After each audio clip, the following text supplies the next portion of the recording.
Olá, amigos do canal Cidadão Celestial, tudo bem com vocês? É uma alegria recebê-los aqui mais uma vez para que nós possamos tirar um tempo para estudarmos a Palavra de Deus. Nós estamos fazendo uma série nova aqui no canal, estudando os escritos de Ellen White, também a Palavra de Deus. E hoje nós vamos estudar mais um capítulo do livro Patriarcas e Profetas de Ellen White. Hoje nós vamos estudar sobre o dilúvio, tá bom? Então, desde já eu quero convidar você para que, se você não é inscrito ainda no nosso canal, se inscreva, curta este vídeo, compartilhe também com seus amigos, para que assim a gente possa espalhar a palavra de Deus. Então fique conosco até o final, tenho certeza que você vai gostar.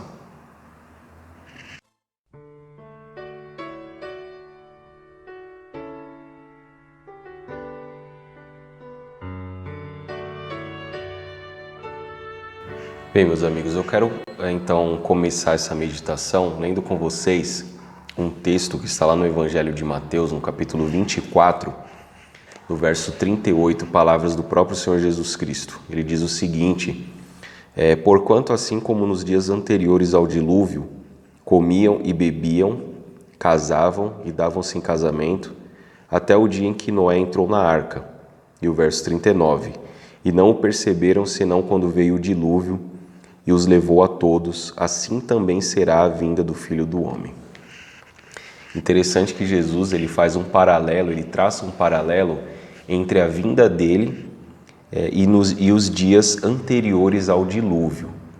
Então aqui a gente já pode tirar algumas lições importantes com relação a esse evento mencionado na Bíblia, lá no primeiro livro da Bíblia, no livro de Gênesis, onde Jesus ele apresenta o dilúvio como sendo um evento factual, ou seja, uma coisa que realmente aconteceu.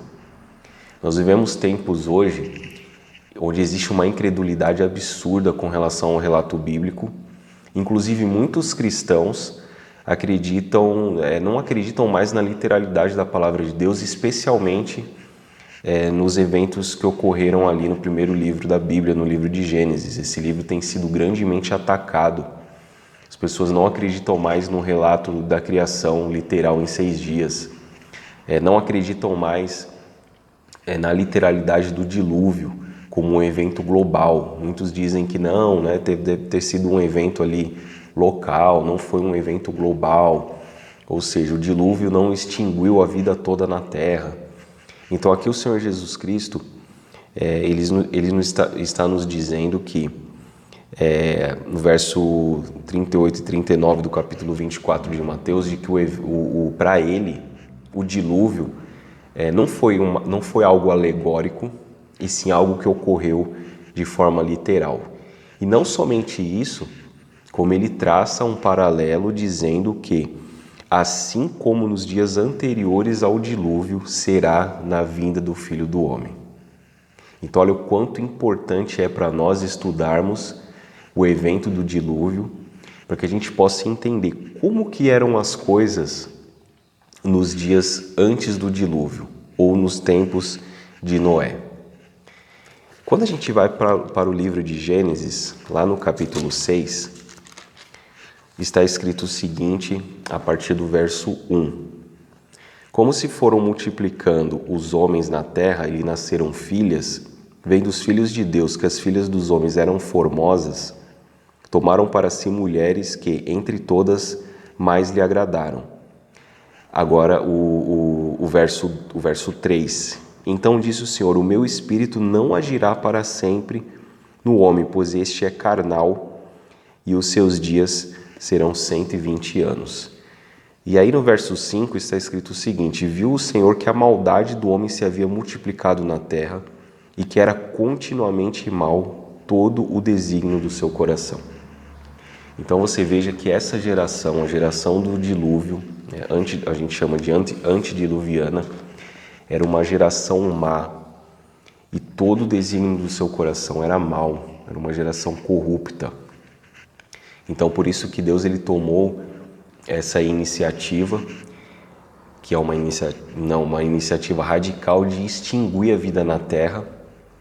Porém, ele ordenou ali Noé, o Espírito Santo inspirou Noé para que Noé construísse uma arca, E ali, através da construção da arca, as pessoas poderiam se arrepender, se voltar para Deus e se salvar. Então você veja aí o paralelo que há entre os dias de Noé e os dias em que estamos vivendo hoje, dias que precedem a volta de Jesus.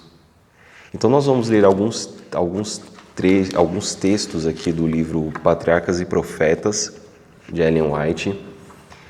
O capítulo que nós vamos ler é o capítulo 7, que fala a respeito do dilúvio.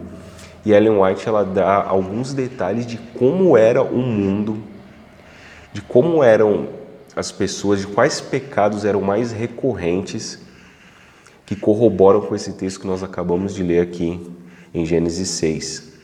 Por que a geração antediluviana era tão corrupta, a ponto de Deus tomar essa decisão radical de, digamos assim, reiniciar o planeta Terra através do dilúvio?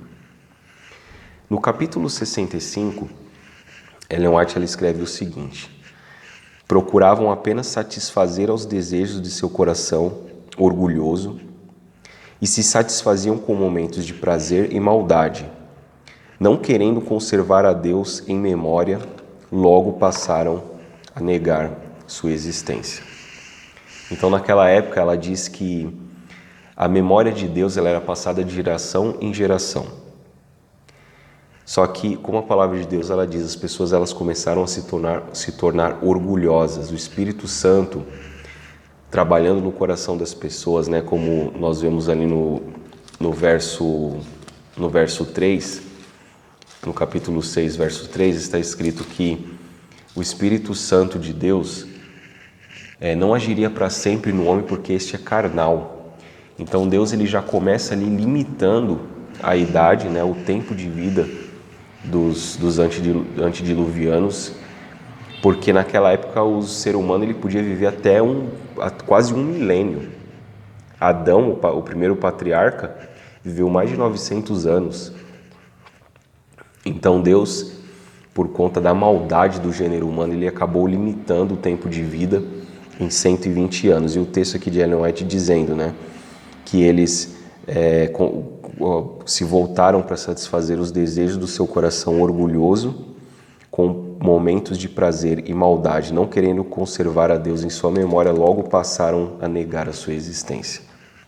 Então olha aí as semelhanças com os tempos de Noé e os tempos em que nós estamos vivendo hoje. Outro texto que chama bastante atenção na página 66 diz o seguinte: nem a relação do casamento, nem os direitos de propriedade eram respeitados.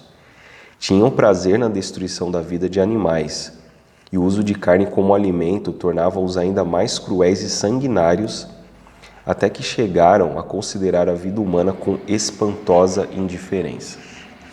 Então veja só, vamos analisar com mais detalhes essa passagem aqui do livro Patriarcas e Profetas na página 66. Primeiro, a relação do casamento não era respeitada. Os direitos de propriedade não eram respeitados.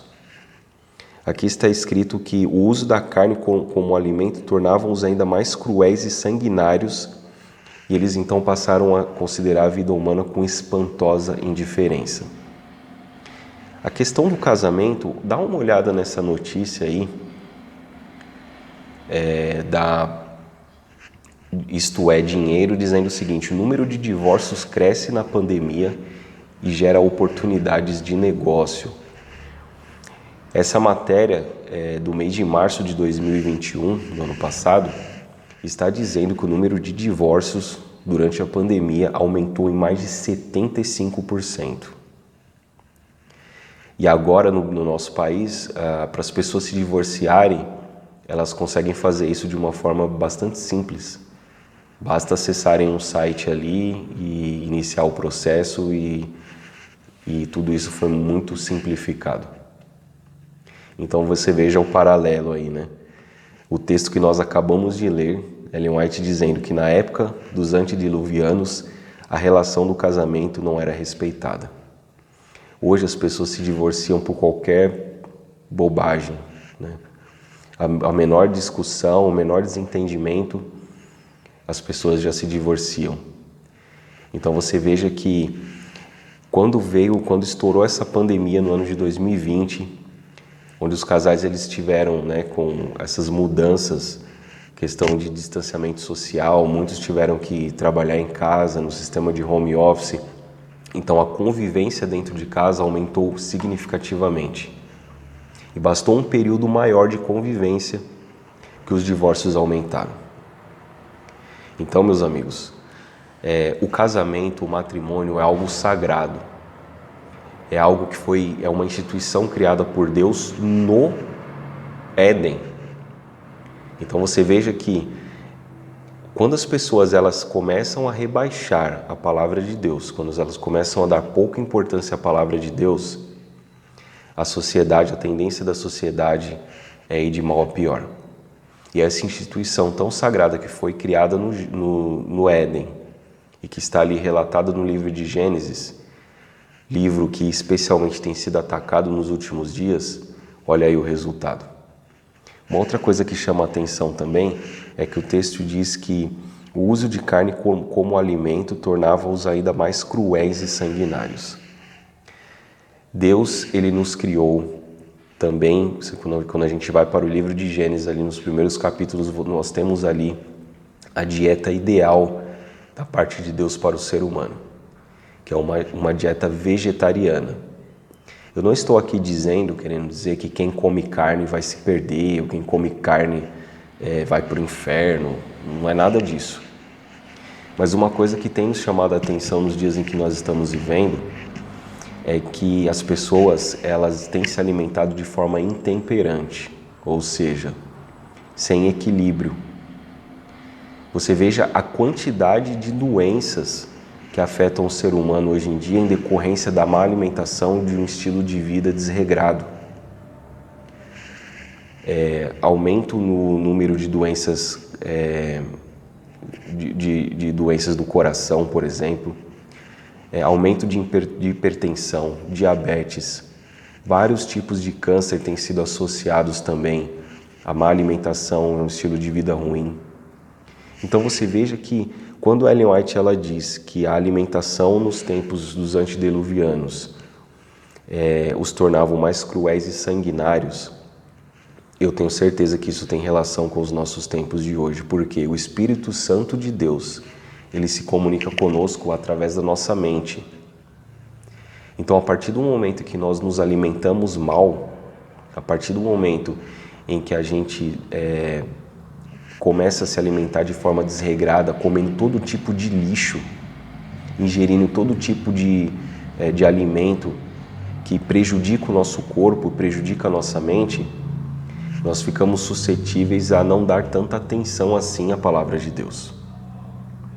O livro de 1 Coríntios, no capítulo 6, ele nos diz que o nosso corpo é templo do Espírito Santo. Eu quero até ler com vocês esse texto, que está lá em 1 Coríntios, no capítulo 6. No verso 19 diz o seguinte: acaso não sabeis que o vosso corpo é santuário do Espírito Santo que está em vós, o qual tendes da parte de Deus, e que não sois de vós mesmos? Então veja só, o nosso corpo é templo do Espírito Santo. E nós como cristãos temos sim a obrigação de cuidar bem do nosso corpo, porque ele foi comprado por preço na cruz do Calvário. Temos que tomar cuidado com a nossa alimentação. Temos que tomar cuidado com aquilo que a gente come, porque isso vai afetar a nossa mente e posteriormente pode afetar a nossa comunicação com o Espírito Santo de Deus. Então você veja como é importante e como realmente as coisas elas estão, conforme esse texto que nós acabamos de ler, muito parecidas com os tempos antediluvianos, né? E outra coisa também que me chamou a atenção é que eles passaram a considerar a vida humana com espantosa diferença. Dá uma olhada nessa outra notícia do site G1.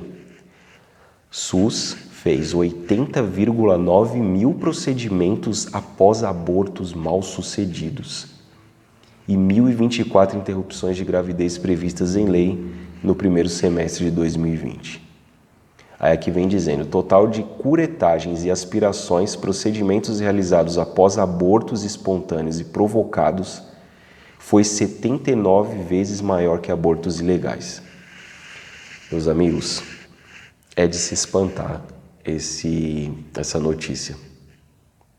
Isso daqui são dados apenas de um período de 6 meses, porque está falando aqui, primeiro semestre de 2020. Ou seja, a vida humana tem sido tratada com espantosa indiferença. Aqui a gente está falando a respeito de aborto. Mas se a gente for para outras áreas, o Brasil, por exemplo, é um dos campeões mundial, se não um campeão mundial de homicídios. Hoje as pessoas matam o outro por causa de um celular. Dá um tiro na cabeça de outra pessoa. Vira e mexe nós vemos crimes na TV de pais que matam os filhos ou filhos que matam os pais. Então você veja que a vida humana realmente tem sido tratada com espantosa indiferença. E aí você mais uma vez vê um paralelo entre a geração antediluviana e a nossa geração que está às portas da volta de Jesus.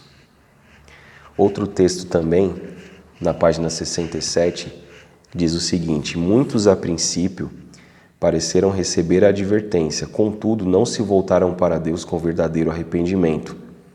Não estavam dispostos a renunciar aos seus pecados. Mais uma vez nós vemos aqui um paralelo incrível entre aquela geração e a nossa.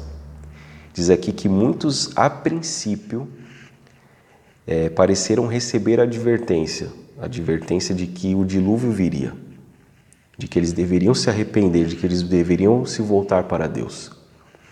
Hoje, nos tempos que nós estamos aí às portas da volta de Jesus, nós temos, pelo menos no Brasil, uma grande quantidade de igrejas. Nós temos hoje mais de 50 milhões de pessoas que se declaram cristãs evangélicas, porém não estão dispostos a renunciar aos seus pecados. Porque nós vemos que a quantidade de crimes aumenta absurdamente no nosso país. Nós vemos que a corrupção aumenta absurdamente.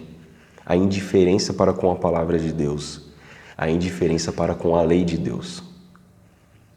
Nós estamos muito próximos da volta de Jesus, mas parece que as pessoas não se importam com isso. Haja vista que se você for nas igrejas hoje, você não vê falar da volta de Jesus. As pessoas não pregam sobre a volta de Jesus, as pessoas querem saber de pregações sobre cura, sobre libertação, teologia da prosperidade. As pessoas vão para a igreja buscando bênçãos temporais, mas não querem saber de realmente colocar sua vida em ordem diante de Deus para se preparar para a volta de Jesus. Avançando aqui na página 68, ela diz o seguinte: à medida que o pecado se tornava algo comum, parecia cada vez menos mal, e finalmente foi declarado que a lei divina não estava em vigor e que punir a transgressão era contrário ao caráter de Deus. Isso aqui é incrível, né? Esses textos a gente não precisa nem comentar muita coisa, porque olha só, à medida que o pecado se tornava algo comum, parecia cada vez menos mal. Isso acontece à medida em que as pessoas elas vão pecando. O pecado na sociedade é algo relativizado, é algo que não é tratado com a sua devida importância. Isso vai se tornando comum. E então as pessoas vão deixando de lado a lei de Deus. Meus amigos, existe uma guerra hoje em dia contra a lei de Deus. Quando eu digo lei de Deus, estou me referindo aos 10 mandamentos e em especial ao 4º mandamento, que nos ordena a observância do sábado. Muitas pessoas hoje em dia dizem que o sábado foi abolido, que a lei de Deus foi abolida, que não é necessário mais ser guardada. O que isso é um absurdo, porque o próprio Jesus Cristo ele diz que nenhum i, nenhum tio da lei jamais passará. Os céus e a terra passarão, mas a lei não passará. A lei de Deus, ela tem que ser cumprida, ela precisa ser observada.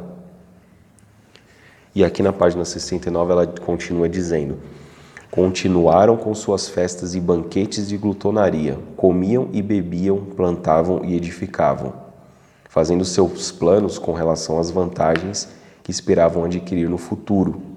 Afundaram-se cada vez mais no pecado e no obstinado desprezo às ordens de Deus, a fim de testemunharem que não tinham medo do ser infinito. Então, olha só. Aqui ela diz que eles continuaram com suas festas e banquetes, comiam e bebiam, faziam seus planos com relação ao futuro. Preciso dizer mais alguma coisa quando a gente olha para a nossa sociedade hoje? Parece que as pessoas não se dão conta de que esse mundo ele está ruindo. Desastres naturais após desastres naturais. Pandemias, fome em vários lugares. E as pessoas parecem que não estão nem aí, só se importam com suas festas, com seus banquetes. É só você olhar as redes sociais, dá uma olhada nas redes sociais. Dá uma olhada nas publicações das redes sociais. Você acha que ali as pessoas estão preocupadas com a volta de Jesus? E uma coisa que me chama bastante atenção, sempre esse período de fim de ano, vem aqueles comerciais, né, de final de ano e as pessoas dizendo assim, não, o ano que vem vai ser melhor, invista na bolsa de valores, porque você vai ganhar muito dinheiro, invista não sei aonde, faça planos de previdência. E não tem nada de errado com isso, mas é que as pessoas elas parecem que querem tirar da nossa mente o céu. Querem tirar da nossa mente a realidade de que esse mundo aqui ele vai acabar, ele vai ser destruído com fogo. Isso está na palavra de Deus. A volta de Jesus vai transtornar esse mundo. As obras das pessoas as obras dos homens serão destruídas. E o plano de Satanás é que a gente fique preso aqui a essas coisas deste mundo e fica nessa, é investimentos, é festas, é comer e beber, né? O plano de Satanás é que a gente fique com os nossos olhos voltados aqui para este mundo, até que a gente vai se afundando cada vez mais no pecado e desprezando as ordens de Deus, assim como aconteceu ali nos tempos do dilúvio.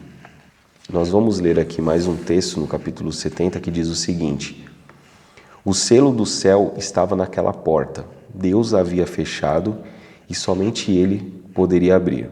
Assim também, quando Cristo terminar sua intercessão pelo homem culpado antes de sua vinda nas nuvens do céu, será fechada a porta da misericórdia. A graça divina não mais restringirá os ímpios e Satanás terá pleno domínio sobre aqueles que rejeitaram a misericórdia. Eles se esforçarão para destruir o povo de Deus, mas assim como Noé estava abrigado na arca, os justos serão protegidos pelo poder divino.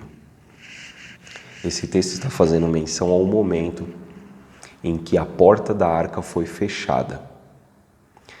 O relato bíblico nos diz que depois que Noé concluiu ali a construção da arca, enquanto ele, inclusive alguns textos aqui do Espírito de Profecia, no Patriarcas e Profetas, diz que enquanto Noé ele construía a arca, as pessoas zombavam de Noé. As pessoas ridicularizavam Noé, o xingavam, o escarneciam, porque diziam que nunca choveu. Que ideia é essa de que você está dizendo que vai chover? Porque até aquele momento não chovia na terra, não tinha chovido. Então as pessoas ficavam zombando. Hoje é a mesma coisa, quando a gente fala da volta de Jesus, quando a gente prega a palavra de Deus, tal como ela é. Quando a gente apresenta a lei de Deus, quando nós falamos a respeito da observância do sábado, quando nós falamos acerca do juízo de Deus, quando nós dizemos que este mundo vai ser destruído na volta de Jesus, acontece a mesma coisa, as pessoas zombam, as pessoas escarnecem, as pessoas ridicularizam. Tem um texto muito interessante lá no livro de 2 Pedro, no capítulo 3, vamos ler a partir do verso 1. Olha só que paralelo interessante que o apóstolo Pedro aqui ele destaca também. Amados, esta é agora a segunda epístola que vos escrevo, em ambas procuro despertar com lembranças a vossa mente esclarecida, para que vos recordeis das palavras que anteriormente foram ditas pelos santos profetas, bem como do mandamento do Senhor e Salvador, ensinado pelos vossos apóstolos. Tendo em conta, antes de tudo, que nos últimos dias virão escarnecedores com seus escárnios, andando segundo as suas próprias paixões. Aí o verso 5 diz o seguinte: porque deliberadamente esquecem de que longo tempo houve céus bem como terra, a qual surgiu da água através da palavra de Deus, pela qual veio a perecer o mundo daquele tempo, afogado em água. Olha só que texto que retrata de forma incrível os tempos em que nós estamos vivendo hoje. Assim como naquele tempo as pessoas zombavam de Noé, escarneciam, dizendo que era uma loucura falar que viria um dilúvio sobre a terra, da mesma forma hoje acontece nos nossos tempos quando a gente fala da volta de Jesus. E o texto inspirado aqui de Ellen White diz que assim também quando Cristo terminar sua intercessão pelo homem culpado antes de sua vinda nas nuvens do céu, será fechada a porta da misericórdia. Quando Noé entrou na arca, Noé e sua família entraram na arca, a porta foi fechada e ninguém podia entrar. Ou seja, o tempo de misericórdia para aquelas pessoas tinha acabado.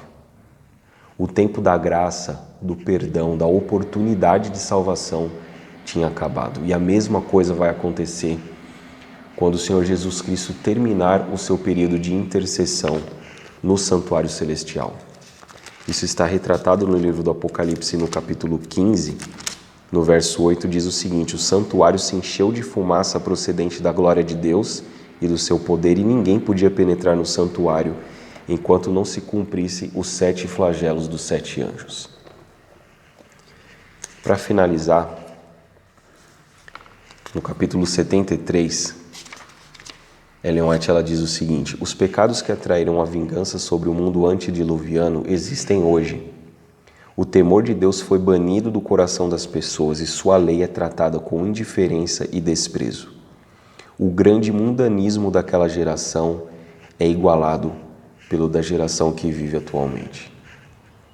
Meus amigos, nós devemos levar muito em consideração as palavras do Senhor Jesus Cristo. Ele diz que, lá no capítulo 24, aquele texto que nós lemos no começo, ele diz o seguinte, alguns versos antes, verso 32, nós lemos o 24, 38 e 39, no verso 32 ele diz o seguinte: aprendei, pois, a parábola da figueira. Quando já os seus ramos se renovam e as folhas brotam, sabeis que está próximo o verão. Assim também vós, quando virdes todas essas coisas, sabei que está próximo às portas. Tudo o que nós dizemos aqui está acontecendo e serve como um alerta para nós de que o Senhor Jesus Cristo ele está às portas. E assim como nos dias do dilúvio, que está dizendo, né, os pecados que atraíram a vingança sobre o mundo antediluviano existem hoje. O grande mundanismo daquela geração é igualado pelo da geração que vive atualmente. Que nós possamos ficar firmes na palavra de Deus. Que possamos nos separar de todo esse mundanismo que nos cerca.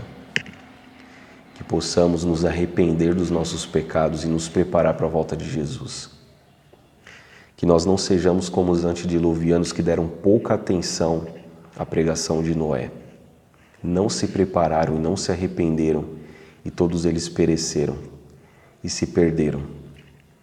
Hoje nós temos um privilégio muito maior do que daquela geração, porque nós temos à nossa disposição todo o relato bíblico. Nós temos os livros inspirados, a palavra de Deus, e temos os sinais que Jesus deixou bastante claro na sua palavra, que antecederiam a sua volta. Então, que nós possamos nos apegar a Deus, que nós possamos cuidar da nossa mente, do nosso corpo, para termos maior clareza mental, a fim de discernir as coisas espirituais, e que estejamos preparados para a volta de Jesus. Que Deus abençoe você, que você continue estudando a palavra de Deus, continue buscando a Deus e se preparando para a sua volta. Um forte abraço e até o próximo vídeo.